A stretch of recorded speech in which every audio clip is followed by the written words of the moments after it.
Abo no sia peace 104.3 FM so eni alshmaima yemamu nyina ache ensema hodo ayabo no omaimu eni amahoro so ena anopei yesi enkonwa edebesomo kaseboi etwan ho dia fa hello 101.5 yewodum ewokumase yeba enkran hase ya okay 101.7 neat 100.9 yenyina ye wo shifikesie mo ewo abeka junction ena nopei ensemo edesomo no nedimu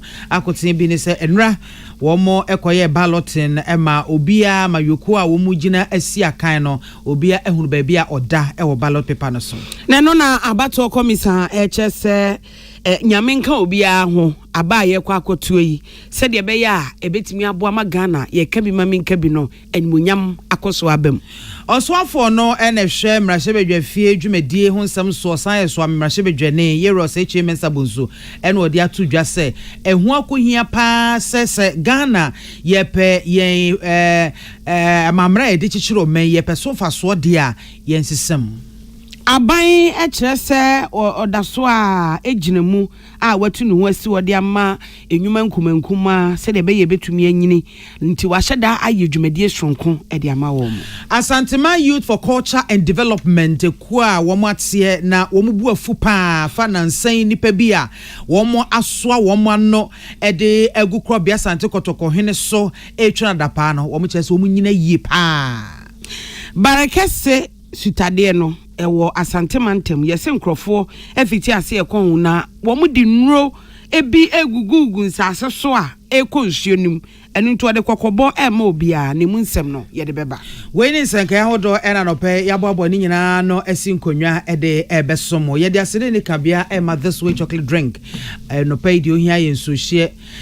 specialized natural mineral water abojunsu nso kroji a wonom gu omumu a wotimu say yes wanom ensupa best point savings and loans baby papa obenya di usika ato amo asomo adwo wanda roma ena obi chidome de kaseboy aba akenka for ye mem mame biama kwa for mene akosia sapon NPP amayoko no eba krata yede ekwakoto aba na womo ena edaso kane number 1 ena opposition amayoko NDC womo soso akwakopiem ewo number 8 na sadie esese pono no womo to aba na se womo ye balloting no ewieye no ekosi ye eni Dr. Mahmoud Baumia oda NPP amayoko no ano oyi number 1 Daniel Augustus Latte Jr. oda GCPP amayoko ano on that number 2 Equia Donko Ghana Freedom Party order number 3 Christian Kwabena Andrews Gum ono at number 4 Kofi Akpalu ya oda Liberal Party of Ghana ano ono at number 5 Mohammed Frimpong oda National Democratic Party amayoko ano oda number 6 Nana Akosua Frimpoma oda CPP amayoko no ano oda number 7 John Dramani Mahama oda NDC amayoko no ano oda number 8 Hassan Abdullah Ayarega All People's Congress amayoko no ono so that number 9 Kofi Kuranten eye independent oda number 10 George Chumbema Edu ono so da eye independent order number 11 Nana Kwame Bediako Cheddar ono so independent candidate order number 12 Alan John Cherematen ono so ejina Movement for Change independent order number 13 to hear krata no eswa Movement for Change afafranto party no woman da to kra na ansa na wombesa balloting ena Electoral Commission dwemtene mami Jean Mensa ede etudwa achemu se womo a enipa bebre ho no mo begina epre se womba bepre mampanyi adwa nanso yentimi amfa mo ye disqualify womo isa niema bia na enso ani womo afam womo nomination forms no eso na womo ma womo akwanya se womo mra no mesisi sa niema ni nyina ebinum timi eyeye emiedo maka ho ebinso entimi antenta na womu bi eye Bernard Mona ya wono eneda National People's National Convention amayoko PNC ano ena amayoko eno so te ne ho every PNC amayoko no mu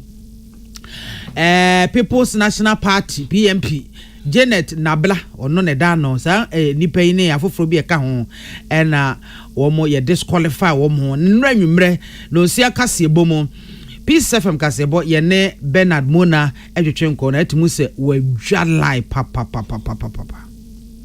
podcast pictures the Ama Electoral Committee enter yentia 100,000 as presidential filing fee yentia in the banker's draft yes me running with enemy we should send our tax clearance certificate obtained from the Ghana Revenue Authority yes yamfa a criminal report from the police. We did it and it was sealed to the Electoral Commission. So everything that the Electoral Commission legitimately asked us to do, we did. There is no justification for the Electoral Commission saying that we are not qualified. We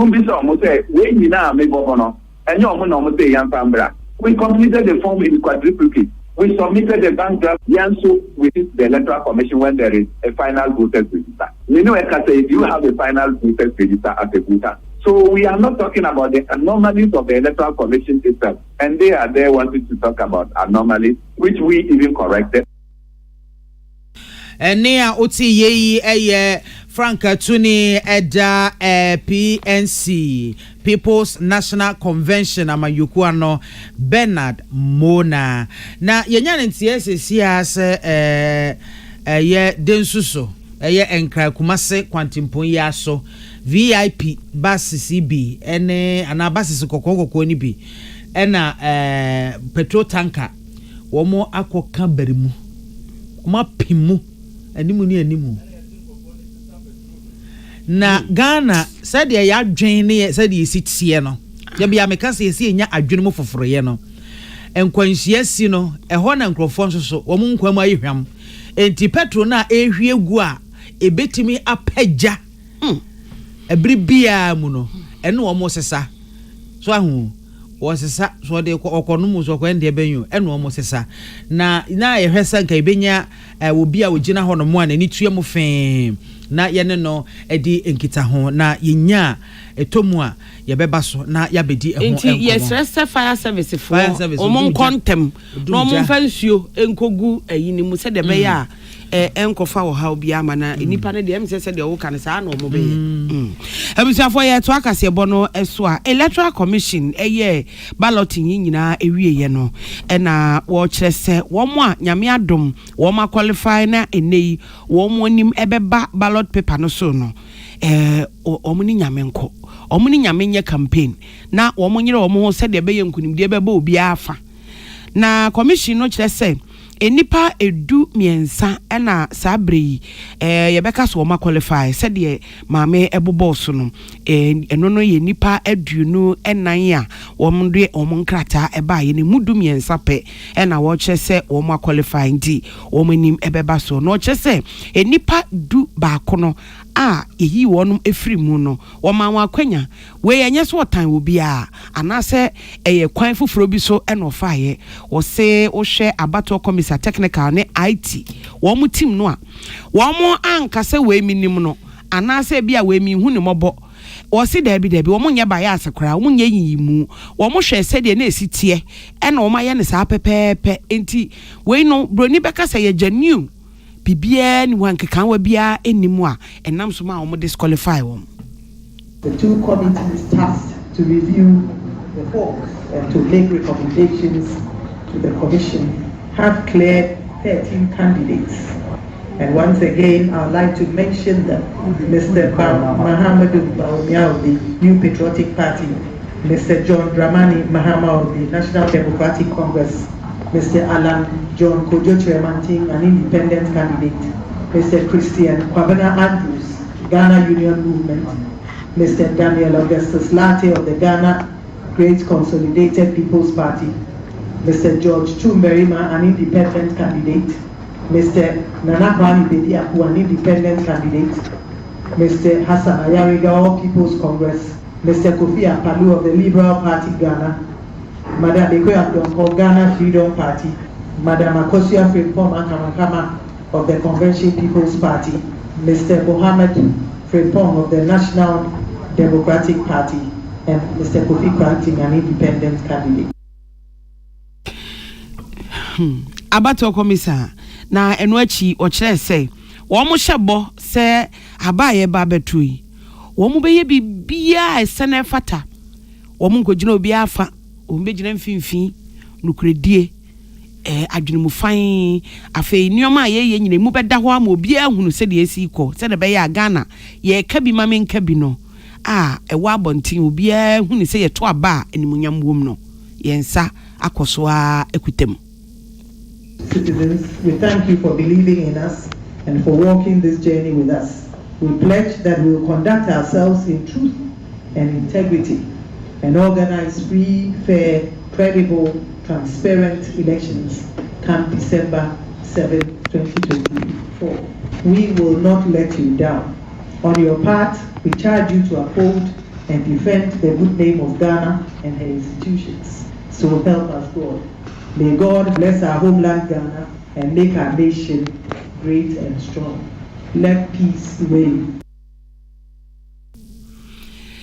We abato komisa abra wo mo ye ballot ni wie ye no enam so ema wodi nsem we nyina to dwa William Gentu ena di nsem yi ebreye Oswafo no na hwe mrahye bedwafie dwumadie ensam so no kroya so ame mrahye bedwani honorable Oseiche Mensabonso e de ato dwase afi apmahanko no e de okono mienu ama mra de echichire omai eho akohia se efa hu bi ho no mo a yetimi hwe na yesakra mu se ne ebe ya omanfo betimi enya eso emfaso yie pa ya ebi enka na wo kire mu se eba amamumu a ye de sa amamre aye adwuma ebru emfie aduasa ne senti se ye kase ye yansakraye ewo mu anka ne kwan so ano no o de sansemi etu dwabra utu na nsa esi honomo na onaso ye no wo mu eye ncheche dwumadie sonko bi ewo aboko bi enkramentem ha yafa Constitution Review Consultative Committee wo mu report no a efa afia mahanko eduokono emienu amamra ye di bu omai ne ho ye Rose HMSabo so kire se one wo mu a ekeka san ye yesi abato afimu akapu no brona aben ye fra konwa so afi ena moba ben sakraye ewa mamrem no se enkachi kura wo mbetimi aye bibi ama sene saben ne beto aso senso aban foforo ne bebo obetimi di aye adwuma ama aye. In fact, that there are many areas of the Constitution and of constitutional practice that need to change for the better. Unquote. It is no wonder that the CRC report was aptly christened from a political to a development constitution with the aim to shift from the politics of democracy to the economics of democracy. Ladies and gentlemen, as you all know, the process was truncated by legalities. As stated earlier, the ministry, individuals, and many other state and non-state actors have kept the topic afloat. The consensus is that we cannot let all the great efforts and the excellent outcomes go waste. Consequently, the CRCC was expected to bridge the gap to make up for the time lost. Enia oti ye yera Oseiche Mensabonso so ame mrahye eno no na wo wie ye no ena kofa ba ne tibrekese ya oda Africa Center for Economic Transformation ano Dr. KY Amuako ono so editu dwache mu se eba ebibrem hanum sei ope oman a wode kabam kabia mamu aye adwuma na agentintiman a oman Ghana yen ene ehwiri edikan na sese wo hwese ne ya mamre de aye adwuma no a ya twemu adodo ama sese ye mabuna nya adwuma nye ewiem sakraye bone apomuden haw ena afeche se emabru no bebre no afono wo mo ento asisi etimi sisan ne memu kakra agebetimi aboa amomanfo enya gidie ewo ya mamra no mo. We need in order to meet the aspirations of our people, particularly the young people. And when you look at what's happening in Kenya, what's happening in Nigeria, and all these countries, there's a big issue. We have a lot going for us. So it's in that context that we look at this. And then the Constitution became an issue. There are some constitutional changes that are required to provide the basis to make us be able to meet the needs of the nation. So that's in the context. So many of you have collaborated with that. June 19th and 20th, 18th and 19th, we brought 510 people together in Lagos to look at all these issues. And the minister was there. We had breakout sessions looking at the various areas. Owie ye na Tamale South Mashebedwani Honorable Haruna Idrisu ono so edi to dwache mo se mamre ye kita esesi ye edi tumi bebre ama aban anasa party amayoko a obedi nkonim ewo abato biamu edu behwe no wo mo ne be bibia fa bibia bo mo bo ne broni friend winner takes all no wo se eno so so ho se etimi echinyani ehwe ho pa isanse emwayen. The major problem in Ghana, and it is only the constitution that can respond to that problem. That problem, if properly resolved, in my view, may keep the unity and cohesion of the country and allow for the deepening of our political ethos and values. We will not take away all. We must do away with that in the future constitution of Ghana. This will not take away all. It must be taken away so that Ghana can have a proportional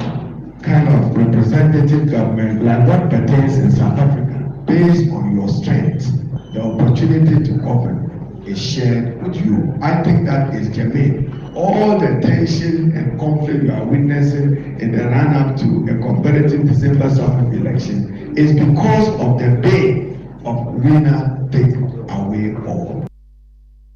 Honorable Haruna Idrisu Tamale South Mashebedwani nene ena wote ye nsemi nyina ye nsentwe ne Emmanuel Akoli ene boano ebae. Wa hihye dwumadie bi edema eye won mom nnwuma eye enkumenkuma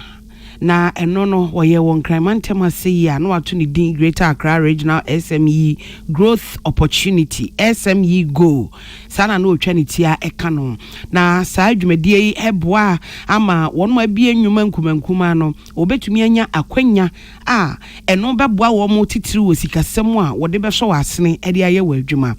eno nti dwumadie 16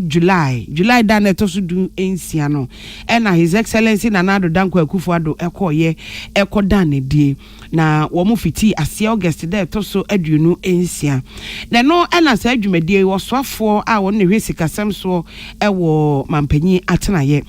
Honorable Mrs. Abna Osei Asare Okasai gina aban na nemu kire se saa dwumadie wo hyehyeye se de be ya won ma bie enwuma nkumenkum a enyini no obehu se aban na tunu hu asi wo se obeboa wo mo ewo saa kwan so a eno no obenya akwanya ewo sikasem mu se wo pesika ede free ebia bank bi anase obeso asene ama wonwuma na timi akonanim afei obenya futuo ede free wo mo a wo sikasem mu nimde ne adwade mu afei yebesan ama wo ntete se de be ya won madwuma wo ye no obehunu ba bi ode befa afei obenya nkranhye na eno so aboa ama wo madwuma na enyini no na omanfo enya adwuma aya wei eye hyehyeye manfo enya adwuma ye no so no na sikasem so eyeye. With deliberate and targeted intervention, the potential of SMEs could be unleashed to anchor the recovery and transformation of our economy. As policymakers, we are excited that our direction and focus has been affirmed, considering the scope of issues that confront SMEs now. Now is the time to speed up and scale up. We are therefore delighted that through the SME Go program, we are speeding up and scaling up support for businesses. We are intentionally providing access to financial resources, expertise and capacity building programs that will empower you to drive innovation, create jobs, and stimulate economic growth. We can only do this because we have a relatively supportive environment and we are seeing the return of considerable stability. Eno achi no monyamfo Abna Osei Asare esan ede atrudwa sesesei wo hwe sikasem ho adwadie anase nkitahudi a wo matu omu asi ho aban ene ne partners no wo mo ehwe sa SME Go dwumadi a wo mo di yi ebeboa won mo a wabie nnwuma foforo. Indeed, this program is the largest SME financing initiative in the history of our country and perhaps in Africa. Government is supporting GEA and Ghana Exim Bank with 700 million Ghana cedis. The Development Bank Ghana is committing about 1.2 billion Ghana cedis, and the International Finance Corporation of the World Bank is committing $400 million to support the SMEs through participating financial institutions. These are real commitments that they have made that they are going to deliver. The African Development Bank has also pledged $40 million for this same program. This partnership is one of the robust frameworks that we have and to support our Ghanaian business. We will continue to consolidate the country's position as a leading hub for entrepreneurship to leverage the opportunities offered by a fully integrated AFCFTA market that will have an estimated 6.7 trillion of combined customers and business spending by 2030. NIATA, Minister of State at the Finance Ministry, Honorable Mrs. Abna Osei Asarina Nekrakramuno and Peace News Bupini Deputy Minister of Trade and Industry Eyon Munyam for Michael Chebefi and Roche say wo any da so papa says edwumedi ebeboama won mo abie enwuma nkumankuma no ebeba be ya kese enunti wo mo mfa sa akwanya we so na bibie won bia no wo mo so anyi bi nkɔ wo nwumam no mampeni pa hontoma no ye hu de bebre yakɔ my beer a crew now so on my moon, Yako region beer mo, Yakobo Hundero, Yasam say, or my penny through SMU Koi, Edis Kakasibia by 8.2 billion, so or Beboa more SME bracket to be a bit in your home for so. Yes, a cool and son, banks me and son, and a Bechiscano, Eddie Kine, Exim Bankana, and you told me a development bank Ghana and told me and Ghana Enterprise Agency, sir. It made me and some way no mascar, no this canako. And yes, so Obian fan Hunshimbi. What's ya? Ye be on tea and so and out ya to one a mom. NIATA, a Deputy Minister of Trade and Industry, Unwanyam for Michael Chebefi, and yet so Casey, and some way na ama mwakwa o jumper and a day a bray. Ekobi ya womo ewo Asante Memo watu wahudin aggrieved Asanteman Youth for Culture and Development. Na say ye mebuno ahoteku ya womo etu womo ho asi wono se wobo amamere ne amane eho ban na edimpuntio aba na womo kire se nansam nipa bi a womo aso womo ano ede egu krobia Asante Kotoko hene otumfo se tu His Royal Majesty ne so no womo kire se nyade a womo bodwo sokra na chairman ya wono da ekoya no yera akwasi osaishi aman womo ejina so friends entwefo ehia mu mo kasae ene ode etu dwache mu ese nipa womo esore etwe womo ano ede esi krobia Asante Kotoko hene otumfo se toto so mieno eso no enkyere obuo ne anidie kwara se womo mfa obuo ne anidie emma Asante hene na kampese womo edibi ama Asante mayankasa na wo kire se emmoa ediewu ebetimi din yimu enchichemu ne sakasaka aba na womo de enti a womo ewo obuo sonko edema womo amamre ne womo amane womo obuo sonko edema krobia Asante Kotoko hene eni Asante man nyina no eye enkabomu ya womo ehwehwe se ebekoso a edi hene ewo Asante man mu enuti enu womo ewo sa enidie no ede ema empanyini na obibia wo be na dwene se obetwena no edi Asanteman edi esi Asanteman eso no womo ne sa nipa no ewo bi kapa na womo kire se womo no womo achechere Asanteman wodi obuo eni anidie ene wode achechere Asanteman eto obi bia ne hono ma obetimi ede sebe na no oya abawura mu kwasi osai hyiaman efa so de kokobo ema womo ani atra womo eni nton ya womo ayo madwene se wom begu krobia Asante Kotoko hene sikedwa kofi ehufin no ese ni womo nyina yie esanse womo ne womo ewo bika se okoboro ene boro mantam ni mielu mu anyemfu bi ewo ho a womo hyehyɛ saa so tia ne kase twetwere echi omu pia se enkoso da amanfo ene omu so omu se omumu atiame ene Asanteman ene ntia na omu nsam a omu ta ekeka ne se sabi yewra eni tumi mpo se oboman ne ewo mantam bia sabi ni tumi edubo mu we kire pefe se bongo mabon anase o ma hyeda se Ghana mamra yedi adwuma ensam amamre keka edifa ahensam ho ewo Ghana ha omu ebeku omu ne ebusa ne ma so akeka sanse na oba amantam no ahemfo ne kabo mu kuwa wo hono a aye obu ba no dani anase omu president woni tumi bia wo ɛyɛ aman hene na aka na ɔno ɔmu nyinaa wɔ regional house of chiefs ɔmu nyinaa yɛ fɛ na ɛnyɛ nokorɛ da sɛ ɔman hene bi bɛtumi atena baabi sɛ ɔna yɛ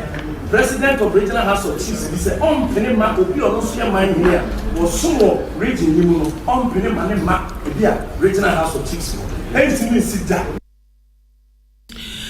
Yera akwasi wasashi amai amana so wono ma wasan etisi galamse ya achi etese wo meya fa na nyina emu eno chese krobia sante kotoko hene awia taso pa ese galamse ko no obeko etu ose na nanu ahemfo ya etwa ne ho ahia se wo monhwe no nsua no ene aban nyina ili gama ni die aye galamse nyina nim se ese wo man no yensuo ni afa ye nyina ra asai no nti ya besra amanofo se omuntu omani ensi so mpepie no bi kasa eya na bebre na adwo sa ashanti region kwa na se galamse yetumo na so for central region for eastern region for western region e hobra na wakase na so sabi adomani sado so takatenti obi asori a okase ya no peso odi nani esini so yewra achira pan se onu akasa na yemfo a watie se omuntu galamse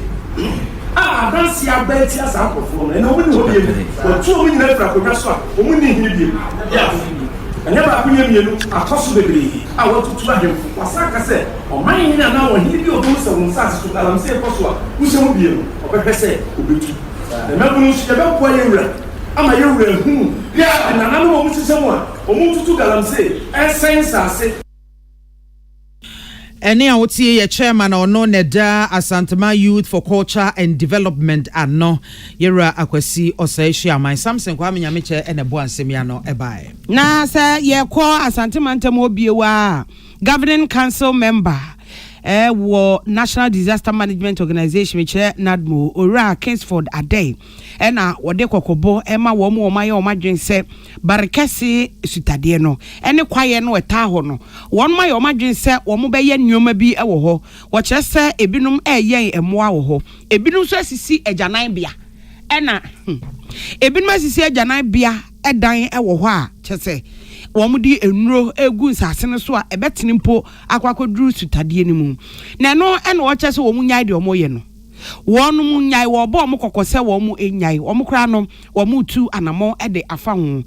ena wo bo kwadu se enei nananom atena nkonwa ana nananom ahemfu bi a ewo mpotem ho akuafo bi kire se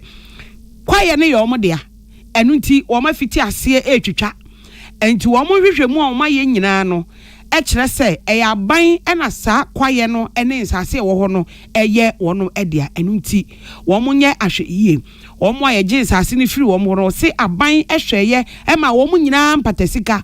osan ema wo mo akwanya de wo mu firi ba bi omo wo no ko asuofia nti ye dan ena barekese kwaye no ene ensuo no ho no eye mo de ama ne yeyie ora Kingsford Adey edi nsemi to dwa abra NADMO any forestry commission wonum edi wani ekire ho so wakwa kodua nnua se de be obetimi abo barekese esutade no obetimi abo ho eban yie se de be ya wo mfa nsuo wo mfa enuro ene nneoma boni bia enkonko se nsuo no ense kwaye no a eda ho no na wo kire se sesi ayi wo mu atu anamo bia obehwede asi manfo ano ekwan anhwe yi a ebe kakra Asantema mu ensuo mo benum kra no eho ebeye de ama ho wohwe ahana enkrofo bi de ayese omufie a omote no ma bia ekoso bia wo fie bia no ebi so koso ewo nsuo hu a emoa a omonye wo ha chemicals a omoye hu adwuma nyina hohora nsuo ya na akogum straight anu nti nsuo a ema nipa source of life yema ye nkwa na se bibi sei ekoso a asese etumi ba ebebo nsuo no ho ban yen ntena ho ma ohaw anase yo na bi ento Asanteman enwiansa ati yedi kan abo modern na yaye plantation enua na yebedua ede afa CA de ye 100 meters a yate afri ensuo no ho ede kɔ no na yedua ehunua na ede abo ensuo no ho ban wo documents mu no e kire se aha ye forest reserve a ede ebo ensuo ho ban eni se obi gina ba bi ka se aha ye ne asase ne ne de we se ne de a eye enkomo bi na omu die but emramu ankasa no bibi sai ni ho enu achi ana yene akuafo bi so kasa nti de okasa ye ne mom aye governing council member NADMO ora Kingsford Adey enu achi akuafo no a wo mo kyese ensase ne bi ye wo mo de ano sentwofo ne wo mo kasa ya ina ti asase so ana aban betu yesi wede yensuo no ye dam de asum santeman ti empanifo no de akoma page tumu na de ayawura ho ene esu ne enada nti ana me yasan ba asase so aban ye crop conversation won tua maye afa nsuo ne ntia wotu ye no so no otone maye ye tu kwa so fian so ka se ye empanifo na emru afo so obetu omu ka o ka so we bi adwuma maya ye mo fa ne bia wa mie ye se oba so fi a ye maya ne maya no dane akronfo na tutufo ye se kroni nyina asai ana me na da aban da ye nti no ye so ntimi ntra ma kwa munkuye nti sa da ho na ebidum na edu fa so de a ye ne empanifo de ma aban se on fa nsum santeman nti ye otumi se esamba ko sa aban sum ye yi a nke sa ma ye nuanoma omo yemwa awa ha mse mpanifo ba ye forestry fo na mofo ba ye no omama ye hu sende sanante dia asese ye hwe na omo yi sa emoyi na de efri nsuo no ho se toilet ne soso ye hwe se omo be yi efri ho na ebetumi de moa even ebinu krompo dia aben nsuo no ho no ye be hwe se omo free sa kura ho na omo be kasa sende be omo yi moa yen no ne nema nyina de efri ha na de asumdwe be de ebeba wei eye akuafo no na me krakra mu na Ashanti Regional Forestry Commission member Bako Rakofi Ahin ono so ni Peace News ekasai ye hwensu ye da he ya ensu kese a esopra santeman ensu na nipa ku kakra bi abetena hasi na omusi ensu no enti senka commission na ehunu ene nadmofo na ehunu a nanka emfie be edu achi no ye be hyase akra nso bebre de abekroma bazesi abehunu de commission ne EPA no ye momoden se ye bebo asase we ho ban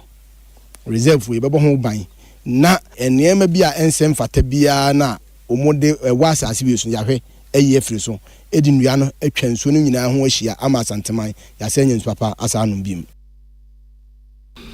Any ayati ye a member Ashanti Regional Forestry Commission ora Kofi Ahin ena yete so ka say ye rasam se Kwame Nyameche e free Hello FM ena ebreye Otie kasebo Peace 104.3 edan ho agenkrato ye ba ye be concern fofo.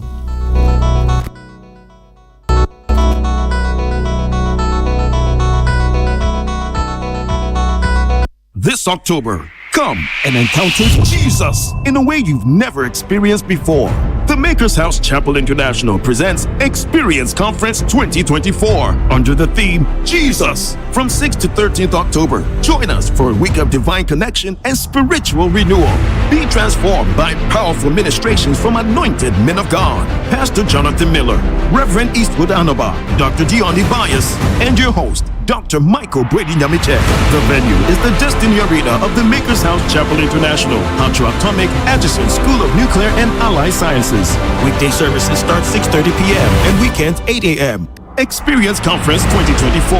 Don't just hear about it, be a part of it. Experience Jesus. Tune it in, turn it up, Peace FM, and rip off the knob.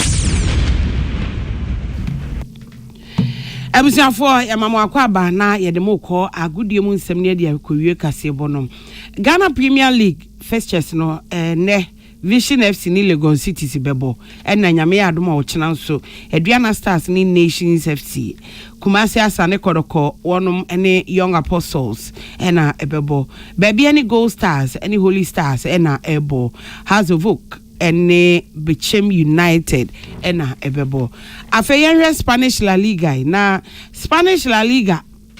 enra de course ni Deportivo Alaves wonom ne Sevilla na ebo yema Deportivo Alaves shemiunu ena Sevilla team baako ene de ebekosu enie Real Valladolid wonom ene Real Sociedad ebebo Osasuna ene Las Palmas bebo Valencia ene Girona ebebo ena yen Real Madrid yene Espanyol ena ebo English Premier League no fixtures no enie enti na watwi die nyina no ene ebekoso pa Aston Villa ene Wolverhampton Wanderers ebebo Fulham wonom ne Newcastle bebo Afe Leicester City any Everton bebo, Liverpool any Bournemouth bebo, Southampton ena afe Ipswich wanum ebebo, Tottenham Hotspur any Brentford ebebo, afe West Ham United ne yanum bebo. Ene yanum omo match. Sanso na yen Manchester United yene Crystal Palace enso ebebo. Eti ene yen nyina ye wo match. Ene de ebesie bia no wo kira no pa. Na nyame eya dom no oma ye nkwa anopa mbetime nka meba no ma be kirekirim esanse ne de mehwe bi mehwe ni nyina bi na matimi aka ho asem eyie eno so ne yegyina de kasebo no aba na wieye bidin de akosia sapon mene maame biama kwafo yadamu nyina ase ama mo aniti. Tune it in, turn it up, Peace FM, and rip off the knob.